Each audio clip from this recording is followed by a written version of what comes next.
Hello there, my name is Rhiannon, and today we're going to be talking about LEGO Star Wars The Skywalker Saga, which is coming out later this year, and I just want to chat about what we know about the game so far, and what I'm most excited about the game once it comes out. My brother and I used to play LEGO Star Wars The Complete Saga on our DS Lites all the time, and if you saw my reaction video to the trailer for The Skywalker Saga, you heard me talk about playing The Complete Saga growing up. I still have The Complete Saga on my Nintendo 2DS, which I got like last year, so I'm interested to see how the two games contrast and compare, but they have already released a lot of things that are different about this game from any LEGO game that they've done before. I also plan on playing the game on my channel. I haven't decided if it'll be a stream or if I'll be doing gameplays of it. It's tricky because the game is so open world. So I am incredibly excited for that. If I can find a way, I'm gonna prefer to do uploads rather than streaming. If you saw my video about streaming versus uploading, I weigh the pros and cons of both, whether or not a person should stream or upload. So if you're interested in that video, you can check it out. But I'm still on the fence when it comes to the Skywalker Saga, whether or not I want to stream it or record it.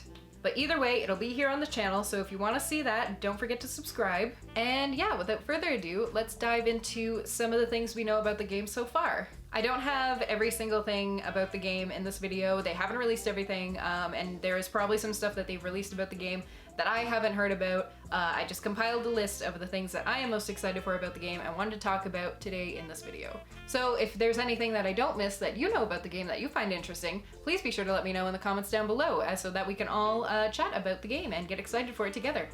So right off the bat, something that I think is super interesting about this game that's different from what we have had in the past, you can play the movies in any order that you want. So the game will consist of episodes 1 through 9, and not only that, but you can play through them in any order that you want. You can start off with episode 4, go back to 2, then jump over to 7, do however you want. Which I think is super cool because, as we know, back in the Complete Saga in the Cantina, you had to like finish each one in order that you did it, which is pretty cool for like storytelling and whatnot, but we know the story, so I think it's interesting that we get to play whatever movie and whatever episode that we feel like playing. We also know that there will be at least 20 explorable planets in the game. I'm guessing that what they mean by this is that you can like explore the planet without actually it being related, like kind of like free play with it. Like we said, it's super open world. So 16 of the planets have already been announced, and I don't want to get it wrong, so I'm just gonna read off of the list. So far we know that there is Naboo, Tatooine, Coruscant, Kamino, Genesis, Utapau, Mustafar, Yavin 4, Hoth, Dagobah, Bespin, Endor, Jakku, Starkiller Base, Cantonica,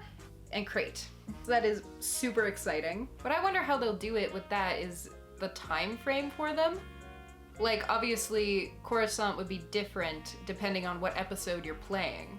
So is it dependent on what episode you're in and you could just like hop out of the story for a bit and go like chill on Coruscant, or are you able to just like do a free play version and go there? But then what time frame are you in at that place? I'm wondering how that's gonna work. I don't know yet. We're excited to find out. They did release a little bit about this, meaning that the planets will change depending on what you've unlocked from them by playing through the different episodes. So in order to unlock like Jabba's palace on Tatooine, you have to go and like play through Return of the Jedi, and then you can jump back to A New Hope. Even if you haven't finished A New Hope, supposedly Jabba's palace will still be there. So basically you can jump around between episodes and unlock different parts of different planets at different times, and even if you go back to a previous episode, what you've unlocked in future episodes will still be there. Does that make any sense? I hope that I'm explaining that right. We also know that each of the 9 episodes will be split into 5 like sub-levels that you need to complete. So the levels themselves will focus on like boss battles and like the really important parts of the story, whereas kind of the subplots and stuff like that, those are focused on in the open world aspect. So not only are you trying to complete it in, you know, with your levels, with your boss fights and with like, you know, doing certain tasks, but also you'll want to be exploring the open world aspect because that's gonna get you the rest of that episode. It basically is seeming to me like the game isn't going to be very linear.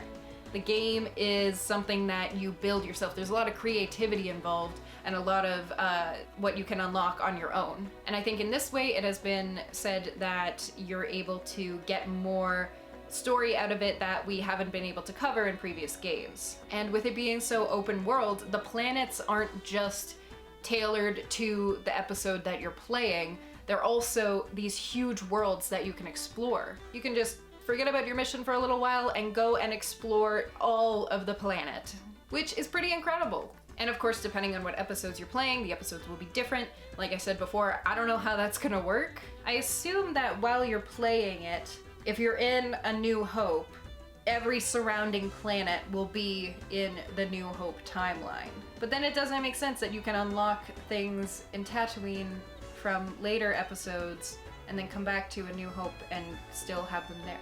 I'm not entirely sure how they're gonna do that. I've seen it said that the different planets will be different depending on what game you're playing. So I'm guessing that that means even though you're playing a new episode, your progress from any other episodes you may have played won't change what the planet looks like. But if you haven't gotten those accomplishments, then it's we're gonna have to wait and see. It makes sense, but I'm also like, I think we have to wait and see what they actually do for it. Either way, I'm very excited. It sounds really fun. So like I've mentioned, Tatooine will feature multiple locations from a variety of movies. For example, we'll have Mos Espa, which is where you can do pod racing, Mos Eisley, which will contain the Cantina. I hope I'm saying that right. Like I said, at some point you'll get Jabba's Palace. And apparently we're even gonna get some locations that aren't in the movies. So that'll be even more fun to explore. We get more Star Wars with this Star Wars game. How cool is that? Like if you're someone who thinks this game is for kids, this game is not for kids. I don't care if it's Lego. I'm 20 and I will play it. And it's not just Tatooine that's gonna have like places on the planet that you can explore that we've seen in the movies. Coruscant's gonna have the entertainment district, of course. Dagobah will have Yoda's hut. Super open world. Cannot wait. Now the numbers haven't been finalized, but we know that there will be over 200 characters in the game. I don't know if that includes NPCs, but still, wow, incredible. Hi, it's me currently editing the video, and I realized I should probably check how many characters actually have been announced now. So looked it up, and I saw some people saying that there were 500 confirmed. I saw some people saying that there were 300 confirmed. Either way, more than 200, which was when I first looked into it, how much there were. But still, a lot of characters. That's pretty cool, so pretty happy with that. But yeah, just wanted to quickly add that in. There's more than 200 now, 300, upwards of maybe 500. I don't know if 500 is confirmed. I only saw a YouTube video saying that. But when I Googled it, it said like 300, so in that range. And now back to your regularly scheduled video because I feel gross now, so goodbye. Thank you for listening. And we also know that there will be 150 ships or vehicles in the game. Something else that's really cool that we know about the game so far is that you can become a bounty hunter and go on bounty hunter missions. Funny that I hit my necklace at that moment.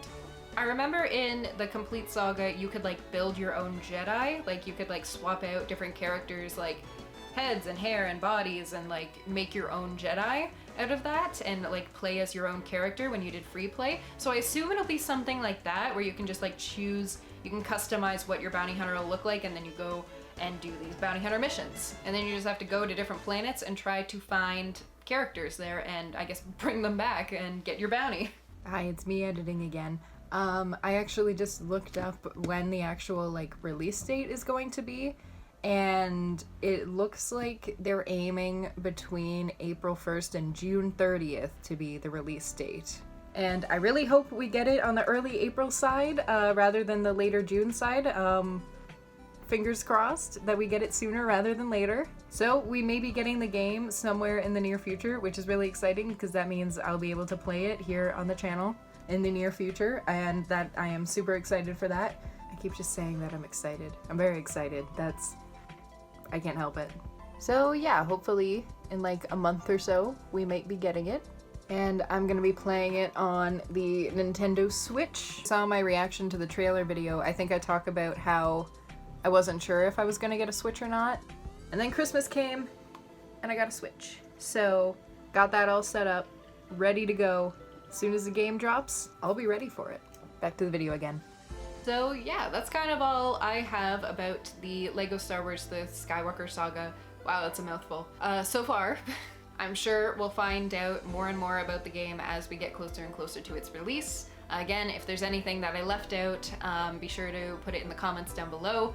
I got most of my research for this video off of the Lego Star Wars The Skywalker Saga Reddit.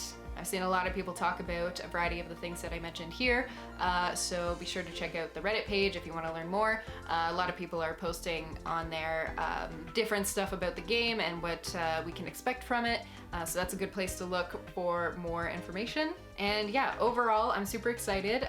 So if you like this video, please be sure to let me know by giving me a thumbs up, comment down below what you're most excited for. I have a couple other Star Wars videos on my channel, but I also do multi-fandom stuff here, so if that sounds like your cup of tea, please be sure to subscribe, and I will hopefully see you in the next one. May the Force be with you.